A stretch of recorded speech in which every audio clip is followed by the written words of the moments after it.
Hi, I'm Bill Cohen. I'm a certified senior advisor. My business is Cohen Caregiving Support, and I'm also a trained elder mediator. And before I tell you a little story, I'd like to ask a couple of questions. How many of you either have been, are, or know someone who is a caregiver for a loved one living with dementia? So with that in mind, either yourselves or other people, what words come to mind and how they are feeling? How would you describe them? Overwhelmed. Challenged. Yeah, challenged. Tired. Yeah. Burdened. Mm-hmm. A little embarrassed. Yeah. There's still a little stigma there. Yeah. Loving. Loving, definitely. There's a positive, right? Isolated. Isolated, that was one of the other ones. There's many, many terms, and you've hit on a lot of the main ones. Well, for about 10 years, that's about how I felt. So, here's the story. Starts back around 2003-4. Now, I'm originally a New Englander, living in Oregon. My mom, years ago, moved down to Biloxi, Mississippi. Wow. Obviously, I'm not from there. She was starting to show, let me tell you a little bit about my mother. She was very creative and loving. On one hand, she was a professional artist. Used to do sculpture, used to do painting, acrylics, oils, went to Pratt Institute in New York. Later on, started doing intaglio printmaking. I'll talk about that later. She also, on the other side, left brain, right brain, she was a whiz on computers. This is back in the 80s, when she was in her 60s, she was an early adopter of a Mac. Now, how many women were doing that? So when she started showing some signs that were of concern, it was obvious, because she wasn't taking care of the finances. She wasn't doing her art as much. She wasn't taking care of the house. She was also in the caregiving role for my late stepfather, Dr. Joe.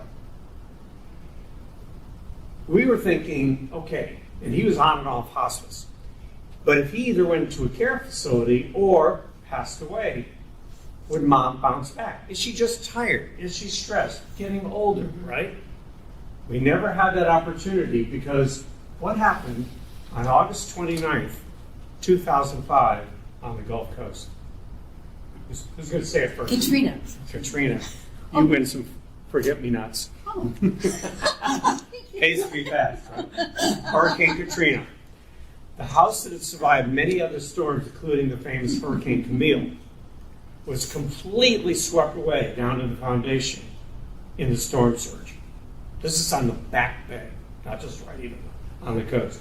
My mom fully expected to come back to her house, and the trauma of seeing it gone exacerbated, accelerated whatever was happening with her. We didn't know yet.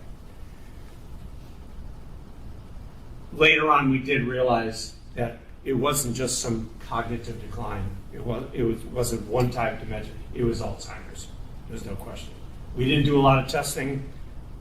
It became obvious because of her symptoms. That was a day that changed our family's life, needless to say. They evacuated safely with other family to North Carolina. I started doing the cross-country travel, long-distance caregiving, going to that role. I could talk about different parts of caregiving, different types of caregiving families, because we were kind of like a microcosm from sequential and cooperative, collaborative, solitary, all those things.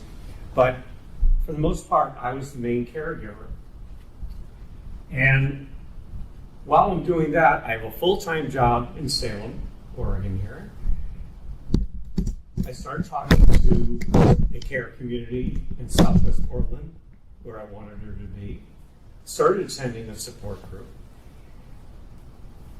But I'm going to tell you a couple of stories about her when she was in with the family on the East Coast. Not long after the storm, she's out in the driveway trying to take off. She did not have a good relationship with my stepbrother. I won't get into that. But she wanted out of there. Fortunately, someone else in the family got on the phone and got through to her and said, Sheila, if you don't get back in that house, you're going to end up somewhere you do not want to be, like institutionalized, right? They got that back. She got back in the house. I was the next plane. I arrived, and she's glad to see me. We had a very close living relationship. And I said, well, some people call it white lie. I like the term compassionate deception, where you're not telling the whole truth, but it's not doing any harm. It's in her best interest. Mom, we're going to go see a new doctor tomorrow. Oh, okay, that sounds good. We were going to the ER. The next day, for about 10 hours, it was the hardest emotional day of my life.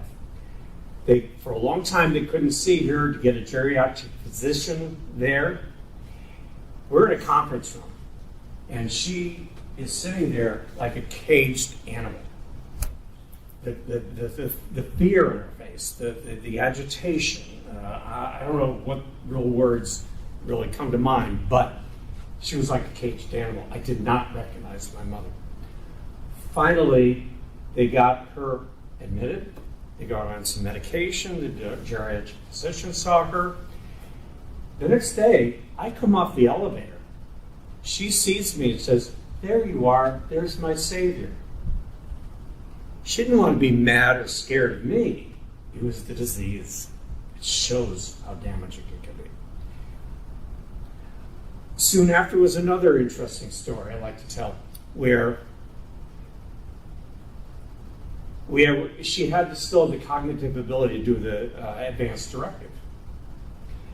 And while we're answering the questions, I thought of a case that was very big on the news at the time. Some of you will remember.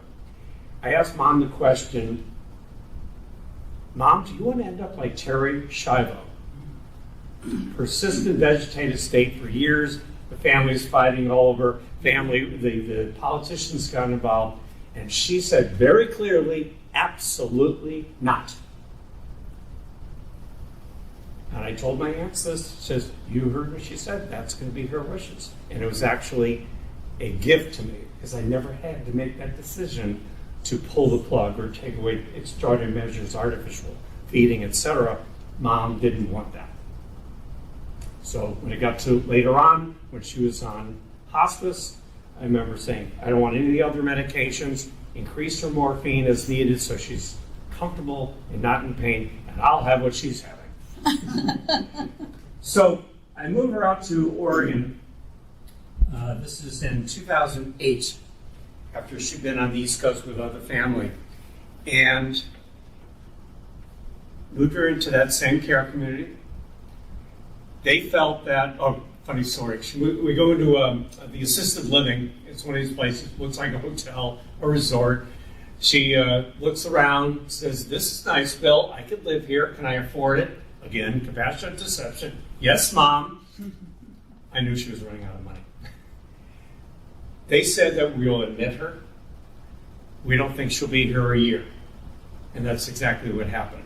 About 10 months later, while she's running out of money, she starts exit seeking. She starts doing dangerous behaviors during a norovirus quarantine, very similar to what we just been dealing with, right? And they said she no longer could be by herself. She'll need 24/7 care. So, in a cluster bleep, so I can't, lack of a better term, we got her on Medicaid. We got her moved over across the street to memory care. She was there for 4 years. It looked like the old nursing homes. This, if you know Robeson Home, Cedar-Sinai Park in Southwest Portland, it looked like the old nursing homes. But the care was excellent. One person in particular I talk about, the head nurse had been there for over 30 years. That's unheard of nowadays. But the care was really good. And so I don't mind going back there. They became like friends. Some of them are still friends today. Like the person who ran the adult day program. She was wonderful. So even though it was a really hard, gut-wrenching thing while I'm holding down a full-time job, fortunately my aunt came out and helped me. She'd spend time with her and then I'd go see her. Quick little joke is that My mom was jealous of any female when she was with me, any other female, including her sister. And so we had to even arrange that, okay, Grace, we'll have to come separately. You visit at this time, I'll visit other times. So Mom wouldn't be jealous of you. This is crazy. There would be things like, I like to say that there's a takeoff on the Maya Angelou line in a reminder to caregivers, among other things. That it's not a matter of they remember your name or the exact relationship. How do you make them feel, right? And Mom was never like, who are you? It was like, there was some recognition. Somebody who loved her, and she loved back. Yes, she got confused sometimes because she always had one main male figure in her life. Her father, my grandfather, my biological father, her first husband, my stepfather, her second husband, then it became me. But I didn't look like little Billy anymore. You can't call me that. Only my family and a couple of good friends who go back to elementary school. I didn't look like it. I looked more like my uncle, maybe a little bit like my father. And she would pat the bed and say, "Are you staying here tonight?" "No, Mom."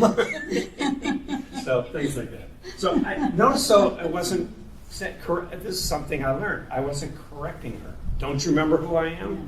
"No, you're wrong. I'm your son." No, I just made a little joke at her expense. So, so she passed away in 2013 at age 83. And if we want, we can talk about why we think she got Alzheimer's. We could tell some more stories about her, like repeated questions, some ideas on that. But moving forward, after she passed away, as I said, I went to the support group with the Alzheimer's Association, and I kept going for a little bit because other people had helped me through the journey who kept coming to the group, even though they had lost their loved ones. So, okay, I'll do that for a while, and then maybe I'll just go on my merry way. Well, I kept going, and I became the facilitator. I am still leading that same group 18 years later. So, not what I was expecting. And along those lines, yes, I started doing the Walk to End Alzheimer's. This is the 10th year I'm leading Team Sheila in my mom's honor and memory. Going to the Capitol, advocating for funds for research.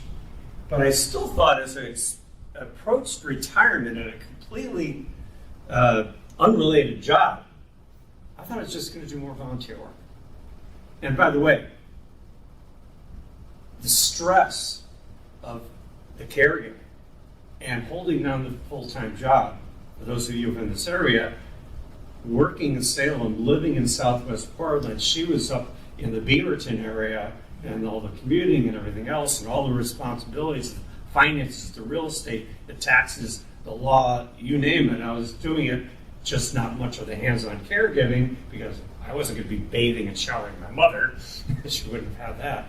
But I was handling all that. On top of it, I had a micromanager boss. You can imagine where my stress level was. I learned a lot about self-care. Get a regular massage, go for walks, things like that. It was very important, and I kept my stress level in check. But as I said, as I was approaching retirement, I thought I was going to do more volunteer work. And this is about the time that I met Roger. I started doing research and contacting everybody I can and connecting on LinkedIn in senior care and dementia care. What do you do? How do you market yourself? How do you get paid? What do you think about what I'm going to do? And so I became a caregiving support consultant about the time that I retired. Again, unrelated job with the transportation department, right? And so the short version of that is I turned my personal loss into my passion, my purpose, which is very important for all of us, and what some people say, an encore career.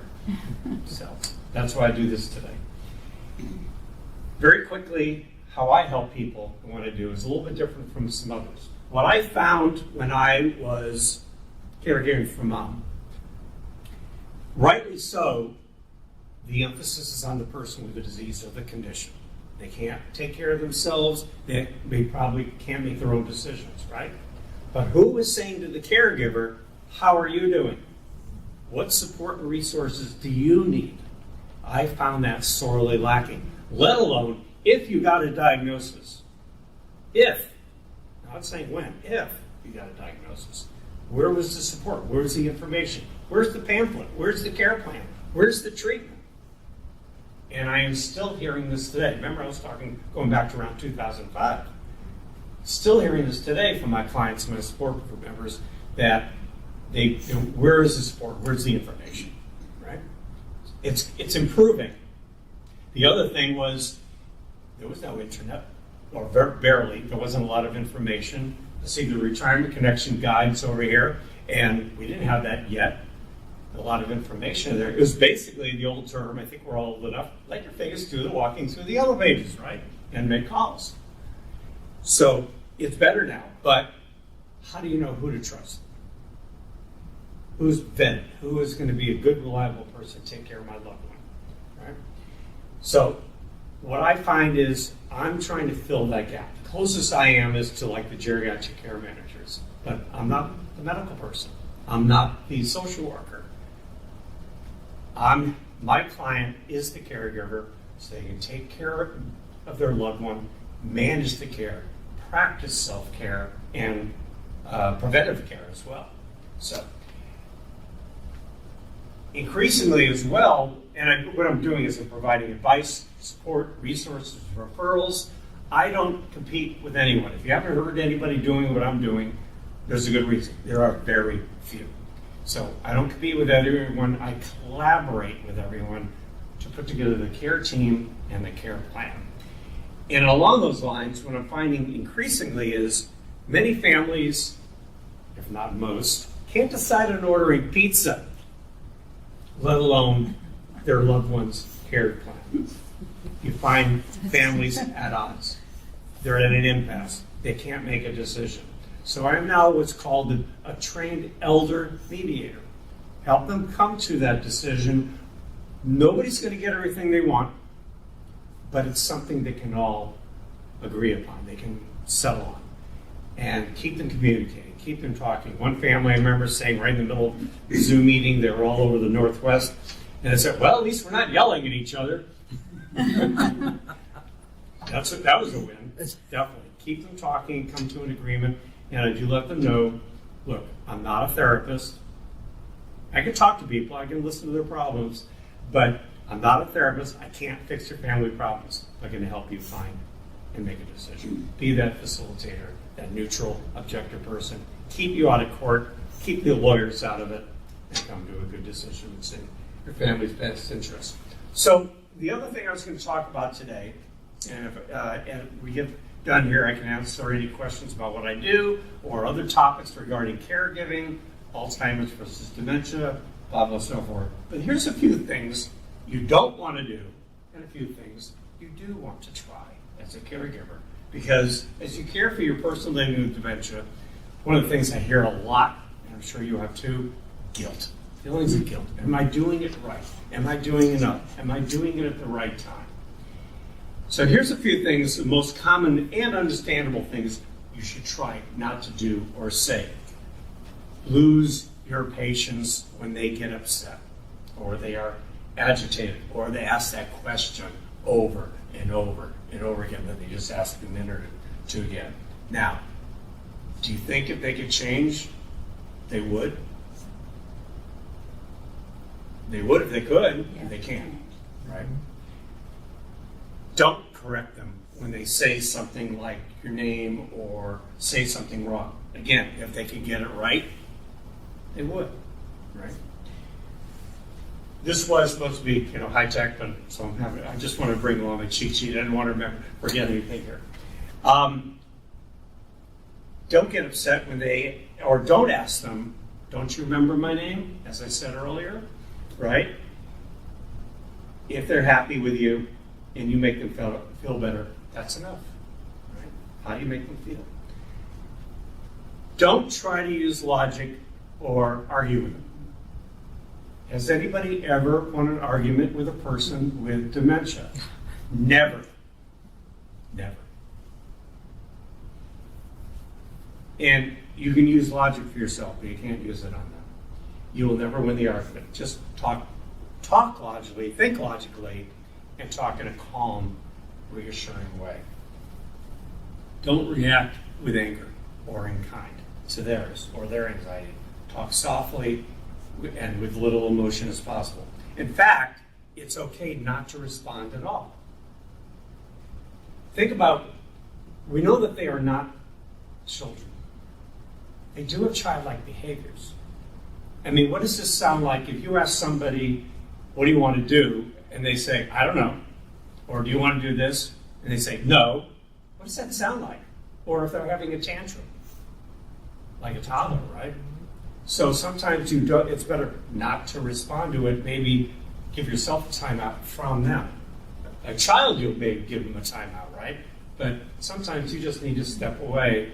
I'll come back in a few minutes, you know, say when you're a little calmer. My mom would sometimes be like that to me. I don't know why. So I said, okay, I'll be back in a little bit. I'd go out in the hall for about 10 minutes, come back, and say, oh, there you are, I missed you. So wait for the mood to swing. Remember, keep in mind, it is not personal.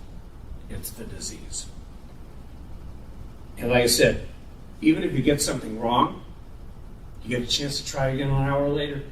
It's like it never happened, or the next day. Right? So for some things you might want to try, knowing outbursts or repeated questions are imminent, be prepared for them, including answers. Try a little improv. Here's a good example of what I used to do with my mom. Okay, it's interesting that this just ended last week. Netflix stopped shipping DVDs, right? It used to be how many pieces? You had the inside envelope, the DVD itself, and the outside mailer. So what did Mom do with the 3 pieces? Hid them all. I'd bring her a disc, and I had to look for 3 different things. So what did I do? I kept the mailer and the sleeve out of my car and left just the DVDs. So if I had to look for something, it's just one. But with that in mind, where I'm getting into the improv part is she loved movies, because last time I took her a movie, she spent half the time going to the bathroom. We missed most of the movie. I had to watch it later on Netflix. But she was asking me all the time, are there any good movies out? Can we go see a movie? And she says, are there any good ones? I said, oh yeah, Casablanca, Gone with the Wind, any movie that popped into my head. Butch Cassidy, the Sundance Kid, Titanic. Again, it's not doing any harm, right? She's getting an answer. She doesn't know any difference. And the best part for me is I'm keeping my sanity. I'm having a little laugh inside of Mom's expense, right? So use a little improv, just whatever works. Also, a lot of people will tell them, well, you got a doctor appointment coming up in about a week.